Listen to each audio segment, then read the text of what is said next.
Why do you say that, Father? You aren't afraid, are you? No, but I respect some of the superstitions of others. Often they are founded in fact.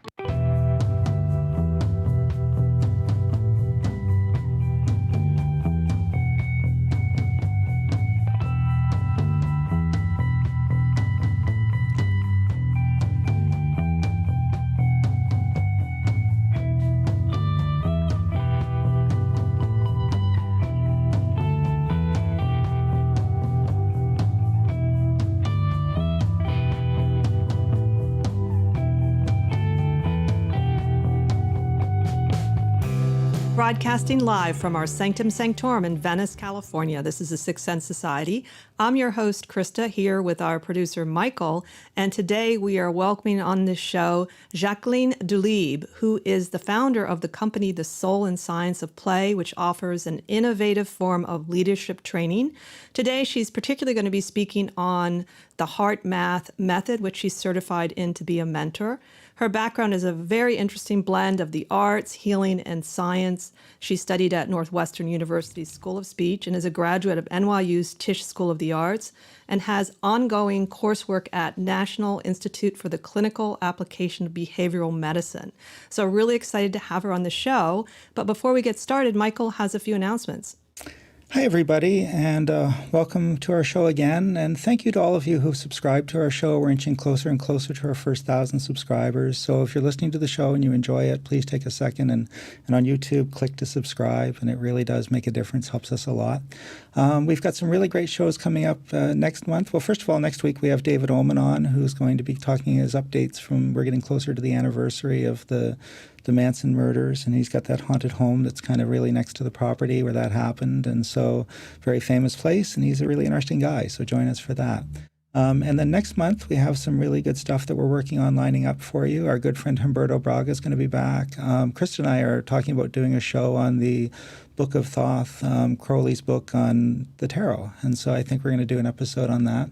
And we're going to have some other great guests. So please check our website, sixthsensesociety.com. SIXTH, all spelled out. And while you're there, take a second and subscribe to our newsletter. We put that out quarterly, and it's going to have some links to some of our favorite episodes and some other good stuff that we find online. And take a second and buy us a coffee on Ko-Fi. It's a wonderful thing. It helps cover some of our production cost. And again, thank you to those of you who have kicked in a couple bucks. It really does help us a lot. But we love bringing you the show, and we're going to do it. And for the foreseeable future, we're having a great time with it. So no plans to end anytime soon. So we're looking forward to taking this well into the future. So with that, I'm going to kick it back over to Krista. And I'm super looking forward to this show because it's something I really don't know a ton about. So I'm really looking forward to learning more about HeartMath. And I can't imagine a better person to learn it from than Jacqueline. So take it away, Krista. Great. Thanks, Michael. And welcome, Jacqueline. Thank you. Thank you very much for having me. Of course. And I hope you're staying well during this pandemic time. I have increased a lot of vegetables and fruits. Good for you. Yeah. And hydrating more. Yes. Yes. I've been drinking better teas. That's my thing. Healthier teas. So let's get started right away with the actual topic, because I am also very fascinated and don't know much about it. But first of all, how did you learn about the HeartMath method? Sure. Well, I'm a native New Yorker, and back when I was living in the city a few years back, a friend of mine said, "You might want to look at this movie. I think you're really going to love it. It's a documentary, and it's called I Am." And the director, so I got it. I liked my friend Charlie's recommendations. It was shot, I want to say something like 2011. It's maybe almost 10 years old.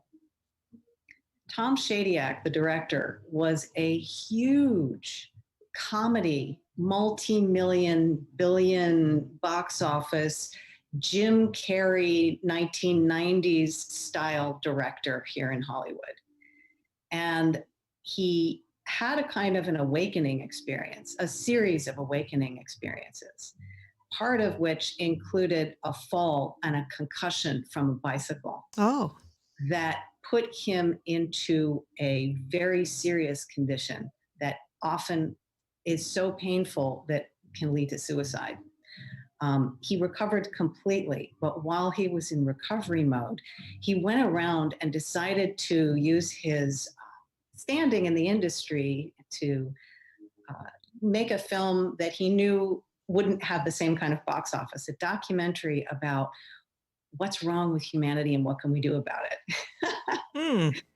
And he interviewed Desmond Tutu, Lynn McTaggart, a Sufi person, a Rumi expert, all kinds of fascinating people, many of them writers. And he talked about consciousness and evolution from these various points of view. Because he was looking at the state of the world, and in his own awakening, he came to this idea that was leading this very sort of typical Hollywood lifestyle with enormous amounts of resources, but that he had this experience that's almost a cliche, right, of feeling empty from the way in which he was handling it, at least. And in that movie, which it has a wonderful blend of interviews and animation and his sense of humor, he went to this place in Northern California called the HeartMath Institute and interviewed some of the researchers there who relaxed some of their usual scientific protocols to do some on-camera experiments with Tom Shadyac, the director, looking at consciousness and how consciousness is in yogurt, and how our thought and our feelings affect the reality around us. And it was one of those moments where, like across a crowded room, you've met the one. Yes. As soon as I saw HeartMath, I was like, okay, that's it. And it just spoke to me. It just resonated for me immediately. And as soon as I saw it, I said, I'm going to become a practitioner. And it was a couple of years before I was able to do that. And so yeah, that's how I found out about it. That's really cool. I mean, it is amazing how the creative world, whether it's movies or books, can introduce us to these real things we get involved in and unexpectedly, in a delightful way, like it sounded like with you. So when you decided to do it, finally, when you went into it, what was the training like? Did you go to the Institute? Was it online? Was it a mix? Both options are available. By the time I took the training, I was already living in California, so I could have gone in person, I suppose, or chosen one of those. But it was online. It was done online by telephone, actually, not video. And yeah, it was a great training. It was a great certification process. But to ensure a kind of, integrity or a sense of really knowing what I was doing, I was first a client of HeartMath. So I worked with a practitioner before I became a practitioner. Oh. And I felt I also needed it, because what I had understood was that I would be able to get some help with what I would consider not an actual diagnosis, but what I would consider close to PTSD symptoms. And that I would be able to self-regulate and lower some of those symptoms and bring that emotional regulation into my own hands. So yeah, I was a client first, and that was a great experience, and that just sort of hammered home for me, okay, yeah, this is the right thing. So by the name, it does seem to imply a mix of science and the heart. Is that true? Absolutely. So it's an evidence-based healing modality. And the way I like to describe it to anyone with a kind of spiritual or esoteric background or interest is that they're deceptively simple breathing techniques that are somewhat similar to ancient yogic practices that have been put through the rigors of a Western laboratory. Oh. Because they hook people up the way you would in any kind of controlled study and look at blood, saliva, heart rate, teach the tools, and then test them again. And so that's, I'm certainly a layperson and not a scientist, but they follow the same kind of protocols that any kind of scientific study would. And they really look at how the tools that we teach affect our emotions and our physiology. So it's actually pretty wide range of experiences that get treated through this work.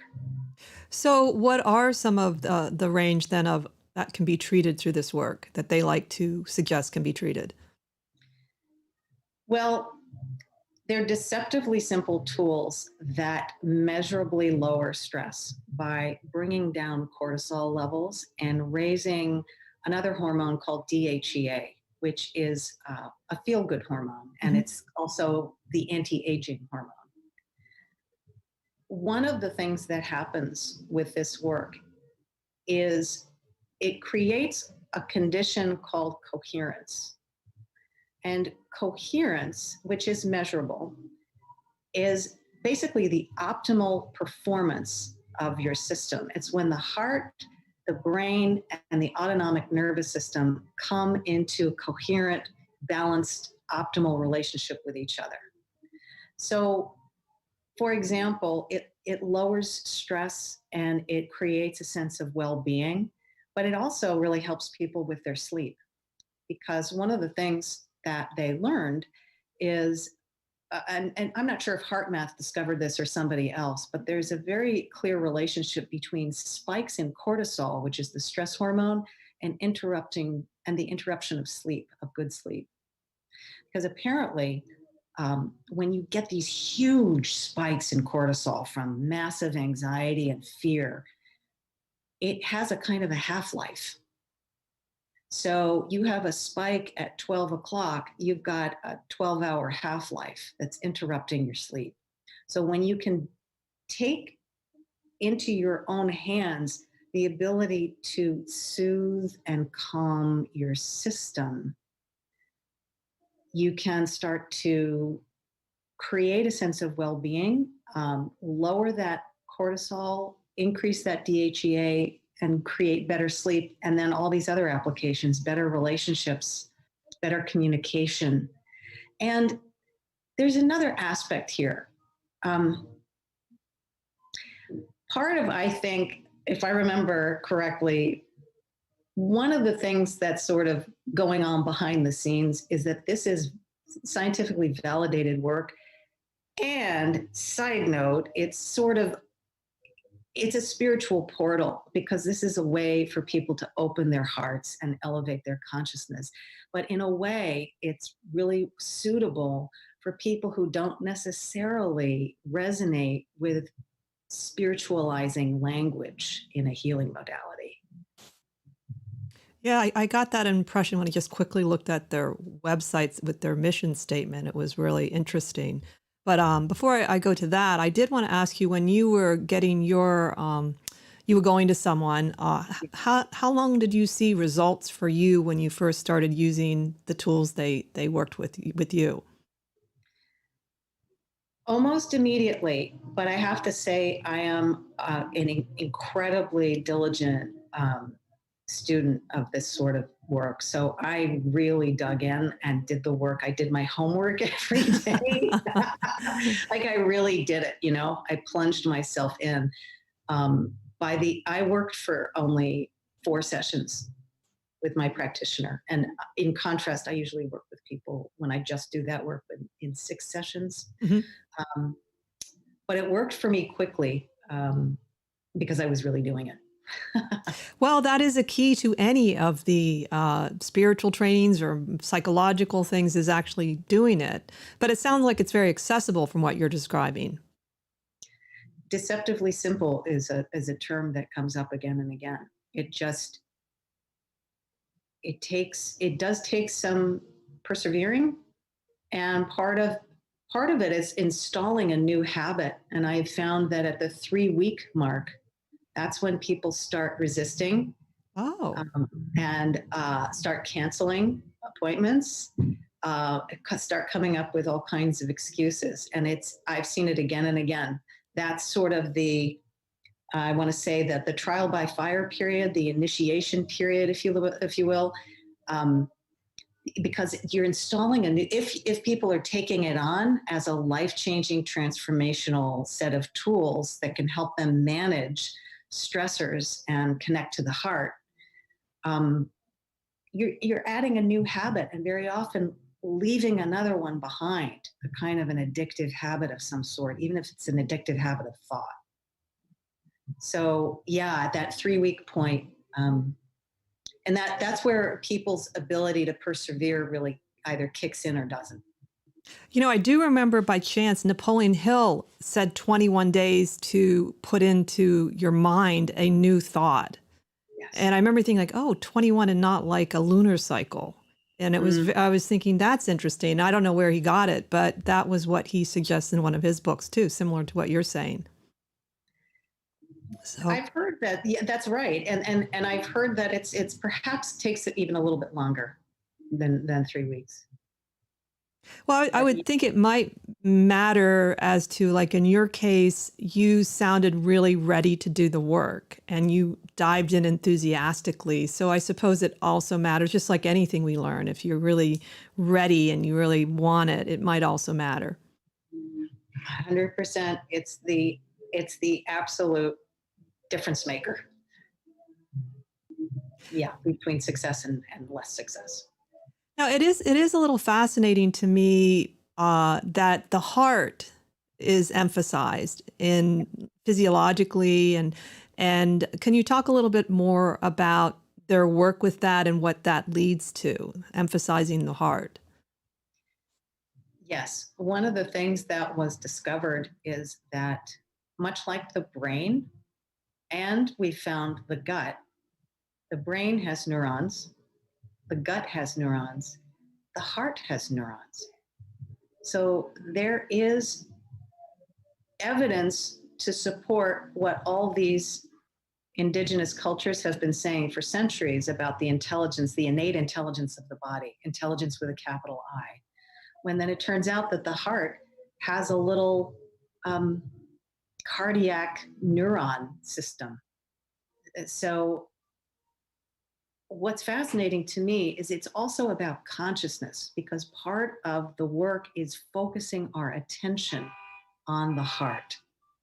And it's in that attention that a lot of these changes take place.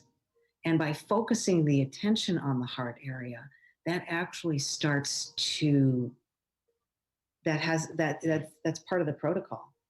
So it's not just the heart, but it's the attention on it. And they seem to be, the HeartMath Institute, very supportive of everybody developing through this method intuition. Yes, there was a fantastic study that HeartMath did where they looked at intuition, and there's different ways to look at intuition, of course, and different systems and ways to talk about it, and the semantics vary and stuff, but there's a kind of learned intelligence where, let's say you're a nurse and a very practiced, experienced nurse, and you've got a patient in front of you, and you have a feeling that something's off, but you can't quite name it. That's a type of intuition that actually comes from that person's training. Even though that patient doesn't present with something exactly that they can identify, all their years of experience are leading them to have this moment of something needs attention here. That's a type of intuition. And then, oops, banging my apartment next door. Oh, well. Then there is, let me see if I have a note here actually, because, yes, there's a second one. And I've had this experience myself, and I know you probably have too, which is just more of a magnetic sensitivity. And that's when you are out and about. Boy, did I hone this when I lived in New York, and you feel like somebody's eyeballs are on you. Oh, I've seen And- that experiment too, in a different place. People Yes. staring. Yes. And that's a type of intuition where you feel it, or you Ah. kind of, your spidey senses are activated. And then there's a third type, and HeartMath coined a term called nonlocal, a type of nonlocal intuition. That's, as the name implies, does not need any kind of proximity. So a mother from 3,000 miles away suddenly is like, something's happening to my kid. That actually, I mean, that's fascinating to me, and it's hard to understand where that, how that all operates on a physiological / spiritual spectrum. But the study that they did involved having people hooked up to monitors. This was a kind of an intuition study. Mm-hmm. Placing them in front, and there was a section of this that was reproduced for this film I mentioned at the beginning called I Am. They had people in front of a computer that had randomly generated images. So nobody, not the people administering the test, no one knew which image was going to come up on the screen on the monitor next. And there were two types of images. One, pastoral sunset, gorgeous kind of landscape, something easy and benevolent. And the second type of image was like super gritty images of war, death, something that is shocking to the system. Randomly generated, people in front of the monitor hooked up, and here's what happened that was amazing. No one knew what image was going to come up next, except guess who knew what image was going to come up next? The heart. Oh. Because what would happen is they measured it, they captured it before one of the grisly images came up. In every instance, I believe that's correct, in every instance. That's the piece I'd have to check, but with a great deal of frequency, let's put it that way, to keep it safe. The heart sent a signal to the brain, which sent a signal to the body that something emotionally relevant was about to take place. Wow. Yeah. I had a weird experience once that where my body knew something before I even knew what I was doing. And it was in nature. I was walking somewhere in Topanga Canyon and I didn't see anything. It was a really pretty day and I was on this sort of wide path. And all of a sudden I found myself jumping and running without consciously being aware. And I looked back and there was this huge snake crossing the path. But my body, it was the most bizarre thing I've ever experienced. I was like, I didn't know why I was doing that. And it was if it really, and it turned out it was not it was a king snake, which are not poisonous, but my body didn't know that, right? So that reminded me when you said that of something that my body would know. Maybe it was, I don't know if it was centered in my heart or not, but it really struck me as a very useful mechanism at the time. Extremely. It would be fascinating to know, what was responsible for that. What popped into my mind was it could be that, or it also could be, I don't know, since you have a connection with spirit animals, my first thought was, okay, so like Native American guides. Yeah, but I'll never forget it because, everyone has these, I think, experiences that may set them on a path in life, but they never totally understand them. Yeah. I think, from listening to people tell their stories that are so interesting and unique and true to them. Oh, I think Michael has a question or comment. Yeah, just a quick comment for Jacqueline.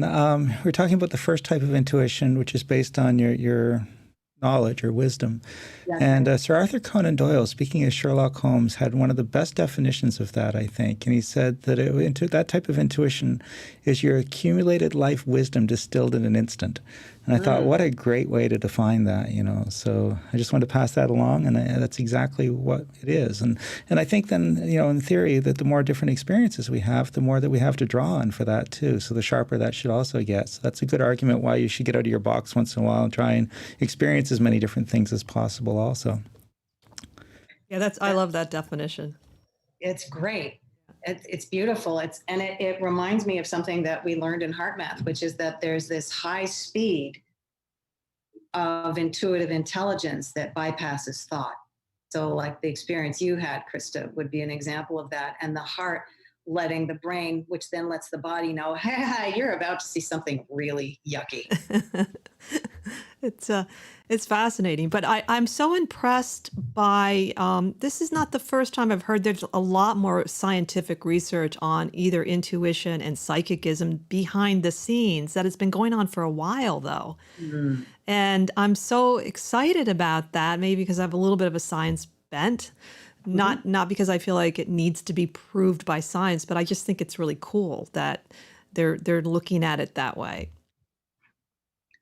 It's also it speaks to something that I love and that I would like to be able to, find ways to do, which is to create or just sort of connect the dots as much as possible for people that this stuff is natural and normal, and to maybe help remove any stigma around something that I think we all really have access to, at least in theory, but that it's just on a spectrum of where our access really is at any given moment, and how available we are to it. That's a good point. And there's different levels to the reason for the stigma. There's, of course, the obvious one of the fear-based one of, being afraid this is the devil's work but having been in the metaphysical world since I was a teenager, there's also a lot of ego.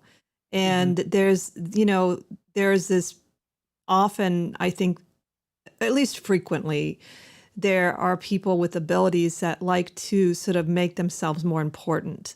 And as if I'm clairvoyant and that's it, and that's the thing. And if you're not clairvoyant, you can't do these things. When, of course, we know people like Edgar Cayce was so humble and so generous. But I think because it's popular, you're dealing a lot more with those levels of this is the most accurate. And my understanding from at least the old occult books is intuition is the highest form of psychism. And maybe it's just not as glamorous sounding, the word. So, and yet all the abilities are great. The thing that's cool about intuition is that we all could develop it. I think we all could develop it. And you know what? I remember as you were speaking, I studied at an ashram in the 90s. And I remember there was a section where we learned about how the siddhis, they're called, the siddhis and riddhis, the powers, like intuition, like clairvoyance and clairaudience and all the clairs and all these sort of abilities, to really sort of put them in perspective and they allow them to be what they are without, I don't remember any of the languaging around it, but just the message I got was to not be attached to them, to let them come and go. And, if you have access to them, great. If you don't, it's not an indication that you're of any lower status, or maybe I added that part myself. Did I just make that up? I'm not sure. No, I think that's assumed sometimes that if you are a certain kind of psychic, that you are a spiritually evolved being, in which we all know that's not true. You can be quite psychic and not be a kind person. Right. They don't go together. That's right. Being the kind person is hard work, I think. So. Yeah, and I sometimes, I don't know. It's like anything on a spectrum, right? I love spectrums as a way of explaining anything, because I guess, if you have these abilities, then just let them be what they are without indulging, as you said, in that ego, because they're really meant to be of service. Mm-hmm. To me, that's kind of that's the whole reason to have these things. Absolutely.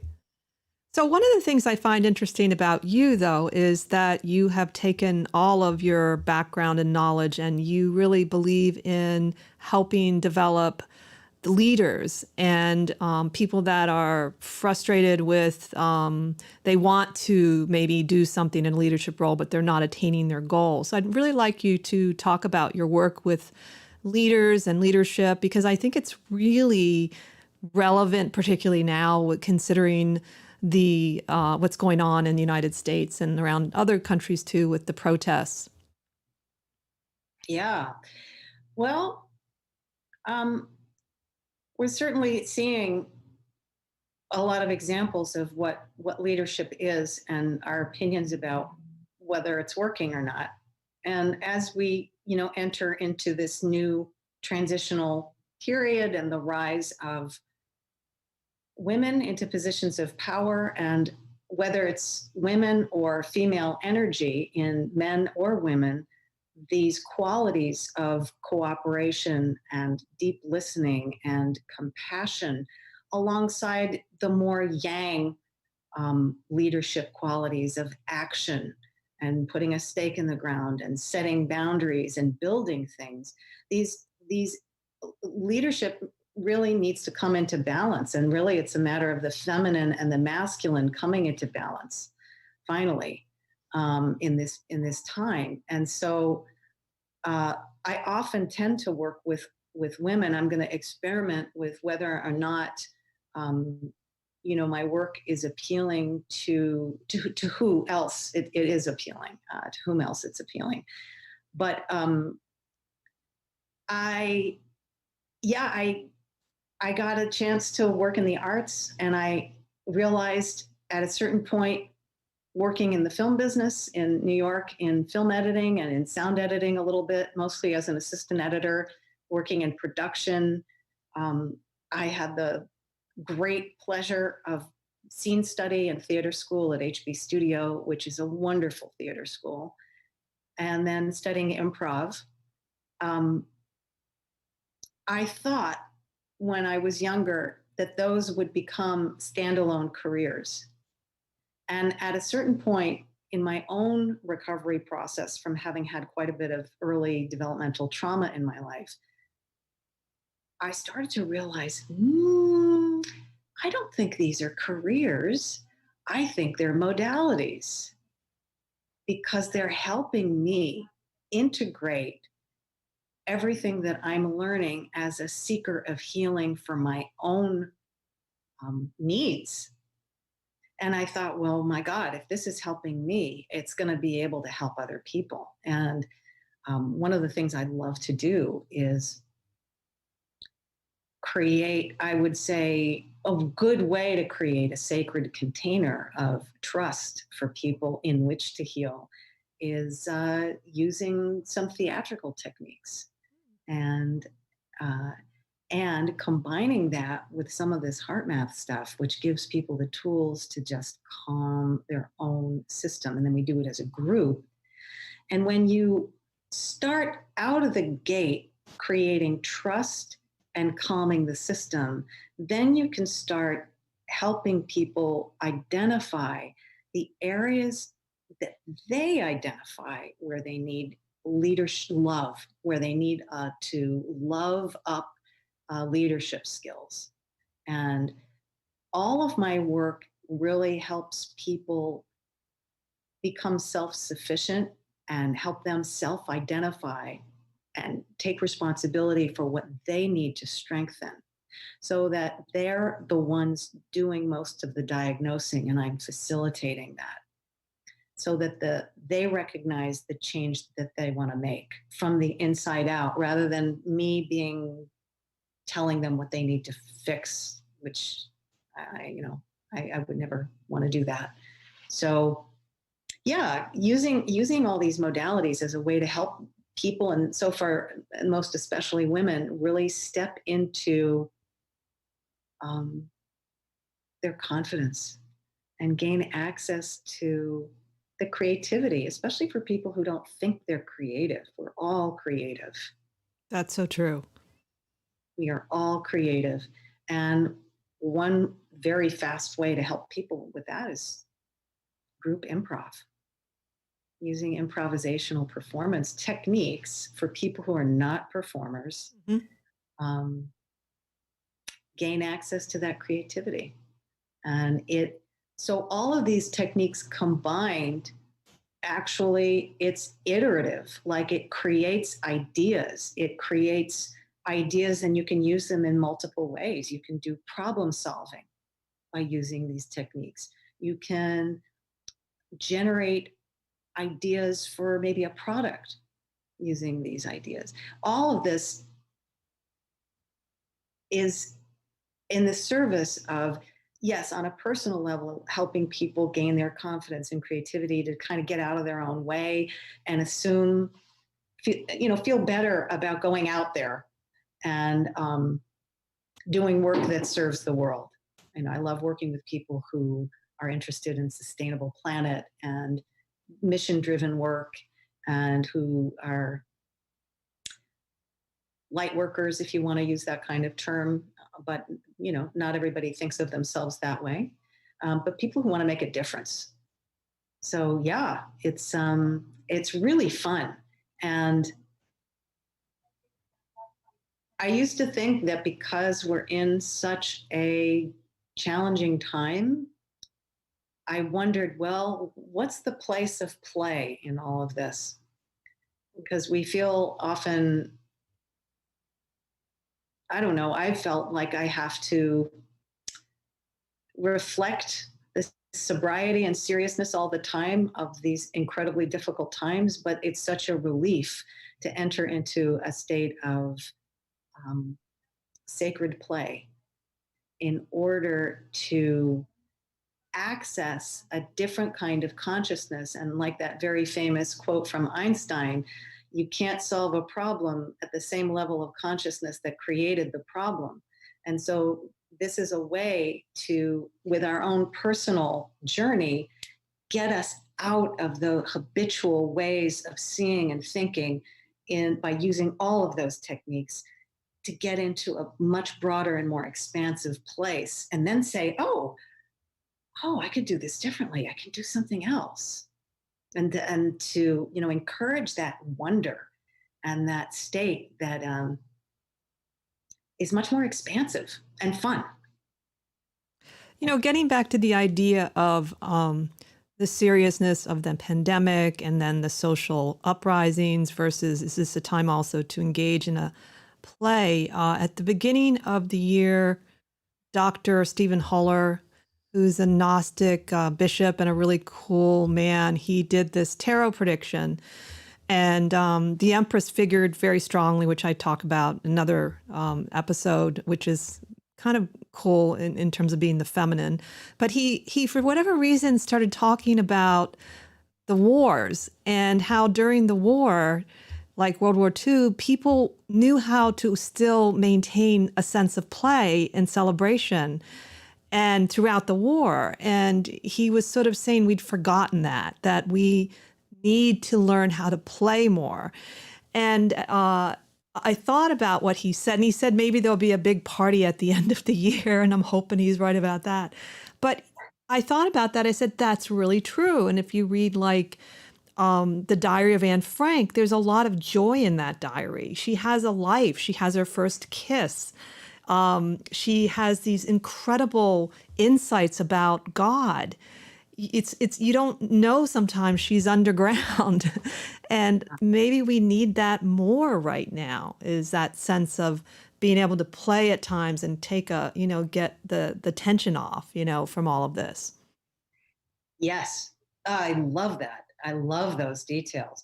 I feel that where it may come from, at least I can just speak for myself, is this sense that if I'm maintaining this very serious sobriety and that anger at what's going on politically and with the pandemic and the information wars about the mask wearing, et cetera, there's a sense, I think, maybe that some people have, that by entering into this state of play, that they're being disloyal to a sense of that they care. There's some kind of sense that they're being disloyal and that they have to show anger, that we have to show anger in a certain way in order to be perceived as sufficiently caring. Mm-hmm. That's And, true. That is true.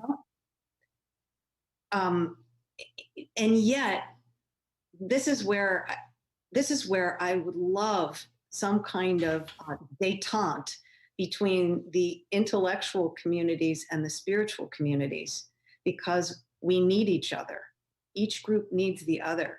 The I see it as, you know, and this is a kind of a paraphrase from Dr. Deborah Rosman, who's the CEO of HeartMath. I love this. We've needed brain-based thinking for the past few hundred, or if not past few thousand years, to build the systems that we have and to become civilized in a way. But in order to take the next evolutionary step forward, the heart has to come into the picture. The intelligence and the kindness and the compassion of the heart has to balance that intellect. And so part of the learning for regular people who are a little bit more cerebral or only science-based is to know that there's real power in compassion and kindness, and it moves mountains like it moves worlds, that it changes policies. And then I just sort of lost my train of thought. No, I agree with you that we have to move more towards connecting the dots between the heart and the mind. But I would argue that some of the people that are also participating with this anger and the fear are not rational at all. And they have not developed their thinking processes at all for whatever reason, you know, whether it's education or upbringing or their certain religious beliefs. And so that one of my complaints is that I don't think there are that many rational people around. And I think it seems like both are still necessary, you know, that, Oh, yeah. you know, that we, at least in this country, I'm talking more maybe about the American psyche, because, and I do think some of it's the educational system, but some of it's the religious systems. So I don't know that it's everywhere. But that one of the pandemic has revealed the irrational nature of the American psyche, I think. 100%, 100%. And I think that it's needed on both sides, that the intellectual, I'm using that as a shortcut to mean a huge amount of people, but that this kind of more cerebral people may need the heart, but that a lot of spiritual communities and so-called heart-based people really need some critical thinking. It's vitally important. And you're right, there's a tremendous amount of irrational stuff for a variety of reasons. Exactly. Yeah, I know. And so when you talk about, from your experience, when you feel you're really connected to your heart and you're listening to what it has to say, how would that be different from perhaps a reactive energy that's emotional? Great question. The way I see it show up in my own system is, for me, reactivity is almost, I hesitate to use the word negative, but it's usually on that spectrum. It usually has to do with emotional reactivity. For me, means an inflamed old neural pathway born of trauma and habit that tends to go towards maybe a victim place. It has a very different quality. And it does not come from a place of agency or power. Whereas being in a much more heart-centered and even neutral is a fantastic place to be. That's something I've told my clients quite a bit, especially if they're really used to being in the lower vibration of anxiety and depression and fear and anger. Getting to neutral is fabulous. But whether you're in a loving or neutral, heart-centered, grounded place, it's quieter, but it's also got this quality for me of just a kind of quiet joy and contentment that does not have anything to do with circumstances. And if I'm in a reactive place, my circumstances haven't changed. from when I'm in the grounded place. Nothing is actually externally different. So that's how I know, this is a state. This is a difference in consciousness. This is a difference in states. And now knowing that, how long do I want to stay in that depleted state? Because it does literally depletes us physiologically as well. It's so true. And as a tarot reader, one thing I wanted to ask you about, because I find the most common issue or issues and emotionally tend to be around anxiety, fear, depression, more than even anger, because sometimes the anger seems to mask the deeper fear. And that's just from, that seems to be one that a lot of people have trouble with. And they try different things and they, do combinations of things. So I would like you to share some of your experience with working in that particular area with people. With lowering anxiety in particular? Yes. Yes. There's a tremendous paradox when it comes to helping people with lowering anxiety, because what happens physiologically when we're in a heightened state of anxiety is that cortisol is spiked up. And when those difficult hormones are spiked up, when that cortisol is going, what happens in our brain is we get cortically inhibited. And one way that I can illustrate this in LA is if you see some erratic driving, and somebody gets inflamed, not with anxiety, but with anger in this case, and then they start shouting and giving the finger and cursing. When you start to see that behavior, they're cortically inhibited. Mm. So the corollary here is when you're in anxiety, the same thing happens. You don't necessarily cursing. It may not look the same, but you're cortically inhibited. The thing that the studies have shown, like the actual HeartMath research has shown, and that me anecdotally I have found personally with clients, is that once they're doing the work, they will say, I had no idea how stressed I actually was. There is a tremendous awakening to what they've actually been living with. And the paradox of treating and helping people with anxiety is even that they still, on some level, don't quite recognize how much they actually need help. Wow. They're so in the midst of it. They're so in the midst because they're literally cortically inhibited. So it then becomes the other paradox of this work. As much as there is a body of science and studies and peer-reviewed medical journals supporting this work, when I think a good practitioner is actually doing this work, whether it's like in me, my leadership training, or one-on-one with people just doing HeartMath, but anybody doing this work, we tend to not explain a lot of the science and keep it less verbal and make it much more experiential. Because part of the template we've all grown up with, whether we've done mainstream therapy or not, we've all been immersed in the template of psychotherapy, which talks about problems, anchors us in the past. And so I find that that's what people want, and that that's almost what their expectation is. And I have to very politely say, you know what, if it's okay, I might interrupt you and get it back into the experience. So it's funny that with all of the science and studies and words that accompany this modality, the actual practice of it, I prefer to be a little bit less verbal and more experiential. And I think that's wonderful, actually. There's not a lot of places you can go to for that. Well, I think there are some. I think that there's some of the vanguards of trauma treatment are, wow, I don't know if you heard that. I did. don't know if my neighbor has a Murphy bed that just snapped back into the wall, but um, the vanguards of trauma treatment are a couple of people, Dr. Bessel van der Kolk and Peter Levine.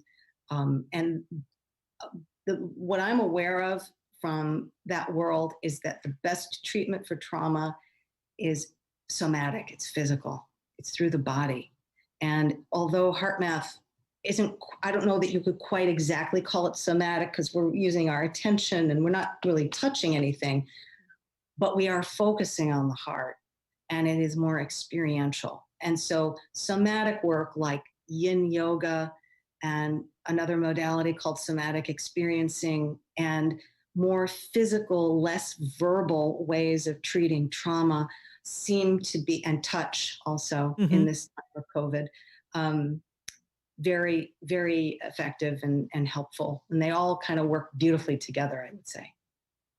Yeah, the mind body with the emphasis more on the body. There's two reasons I think the body is more important right now and has been for a while is because it's been so demonized by religion. And it's kind of, I don't know anyone that doesn't have some body issue. It can be a foot issue, you know, my feet are ugly, you know. But when I've done body work from people that are very good at it, I am amazed at how powerful the releases are, including sometimes where I'm not expecting anything to happen. Like I'm feeling good, everything's great. And then all of a sudden I'm weeping, you know.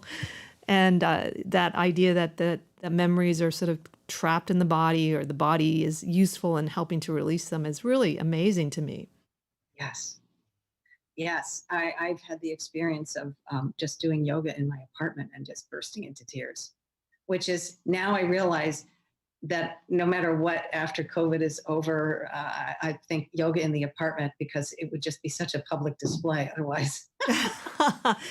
Well, if you ever go to meditation retreats, especially Trungpa Rinpoche's, there's a lot of breaking down of emotions. They're very supportive of that for the most part. I don't know if it's true anymore, but when I was going through the trainings, if you would suddenly just break down and cry, they're like, that's great, you know, and they build a space for that to happen, you know, and so again, who knows what it's like now, but I think that there's also this kind of shame around the body that many of us need to still deal with, I think, on some level.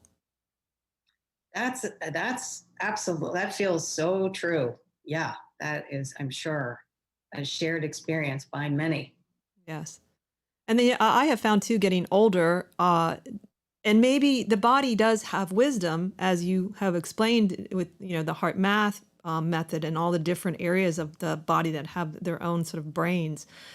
But as I've gotten older, it seems like the body has gotten louder.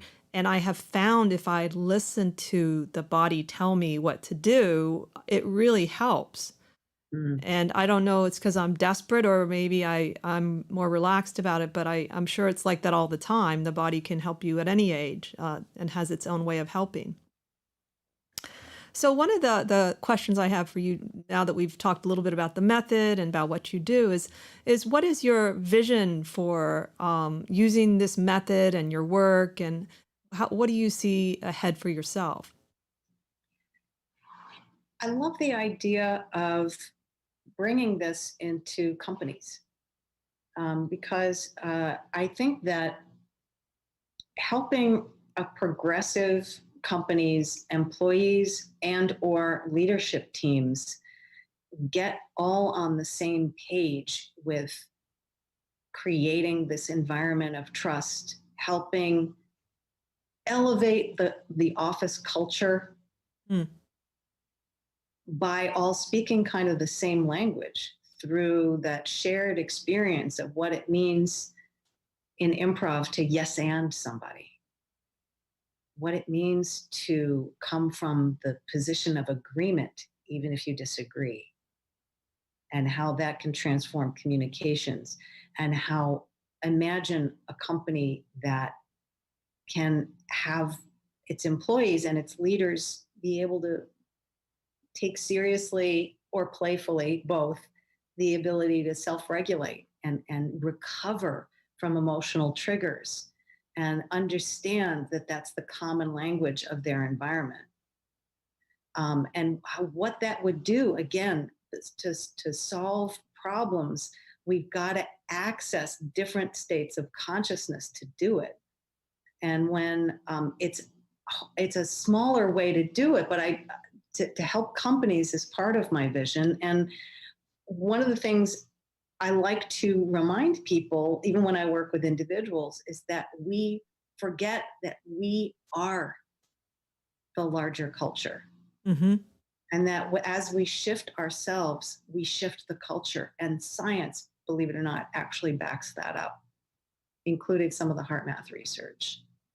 Because, and you'll see this in, ancient Indian scriptures and stuff, how our emotions are infectious. Mm-hmm. Sure.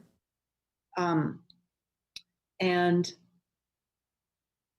it's actually physiologically true. So when we start to really take charge of how we respond instead of react, and be able to recover faster and gain in resilience, then we, in our smaller way, we are actually really affecting the culture. And it's one of my answers to, well, what can I do? The problems are so huge. It's almost a cliche, but we've got to really start with ourselves. And we can affect change. And when we do it at a company level, this is a huge way to affect the culture through progressive companies that are making a difference and who want to be as empowered as they can possibly be to do something against a kind of a ticking clock, at least in terms of climate change. I love that you want to work with companies because there seems to be, when it comes to the spiritual world, people will want to do healings one-on-one and do readings. And I think that's great because I do that. But it's also necessary to apply this in all areas of life if we want to raise the consciousness. Yes. Yeah, beautifully said. Exactly. And I love what you were saying about the companies because of that, the way the sickness can pass with just one person. That, boy, have I experienced that. I'm sure we all have. One person making your life miserable enough that you don't even want to go into work. And you tried, put on your best face and try to be positive, but you can't fight that energy off like that. That's true. And I imagine that, as people become, as we all sort of evolve, there's going to be a certain point where maybe there'll be less instances where people like that will make it in the door, where the fabric of the company will perhaps shift, because there's only so much that you can do with people who are so stuck. Mm-hmm. Absolutely. Yeah. So we only have a couple minutes left, and I wanted to let you know, give you a heads up, and if there's anything you really wanted to leave us with, and also how to contact you. Was it best to contact you through your website? Oh, sure. It's it's just my full name, JacquelineDelibes.com. No,